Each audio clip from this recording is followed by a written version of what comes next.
عابس ابن شبیب شاکری لسم ریزه و معرفات کسا عقیدات کسا بصیرات کسا لسم ریزه ده عابس ده خپلی و ملګری سره کربلا کې ولاړو شوزب د نمیږي ای بچپنی ملګری لکه څنګه مولا سید شهدا حبیب جان سره ورټولی نه مرګلو اندې شانسه کربلا کې ډیر مرګلی بچپن ولا شهیدون شوی دغه یو شوزب او یو عابس نمی لیکلی دی بهر لیدای شوی ولاړو لسم ریزه و قربانه کېدلی عابس مخ راوړلو شوزب ته وا جمله وکړه لوتی شوزب میدان ته خو قربانه خو ورکو مولا باندې خو سرونه ورکون کی دي خو یو جمله د تکام عابس دوتی شوزب اول ته لوړ شبه بزلوړ شم منطق وکسا عرفان وکسا معرفات وکسا کله دا جمله وته که شوزب مخ ته وروړل تی عابس د ټکې د ویلې وکو کاوال زلوړ شوم یا ته شهیدېږي کاوال ته لوړ شي بیا یا ز شهیدېږم دا اول دویم خور کې نو تو څنګه کیرو بسلو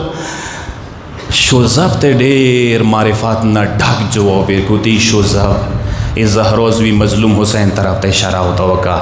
دغه هستی خو وکسا کربلا ته ټولی هسته و نسته سرا رغلې ده دی ټوله خلخوانار وستلی ده دی وریرونار وستلی دی خوریونار وستلی دی دی وړونار وستلی دی دی خویاندیار غلی دی دی وړ بچیار وستلی دی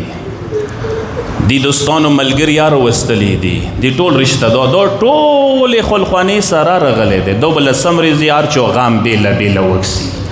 دی د یو درد بیل ملوشي شوزب د خبره مزکه وکتی ما ملګری څکلې تو جنازه لګروشي مکلک دا درد وکسم دا زخم لګ وکسم ملګری غام لګ وکسم زه غوړم مولا سره د غام کې یو زارا ایوا زارا لک شریک وګرځېګم بس اندار مون مده تو نه ورسته به شهید شم اوالی تو جنازې لګو جوړم لګ زړه ته درد میلوشي مکه مولا سره خپل کاسه د غام کې شریک وګرځېګم ایوا زارا دای منطق و قربان دشم اسوړ کسو نه دی ای کربلا اصحاب نشوي پیژاندای بیا به بنی هاشم چی ته و پیژاندوی بنی هاشم نشوي پیژاندای مولا خپل نغدی خلخوانه به څه و پیژاندوی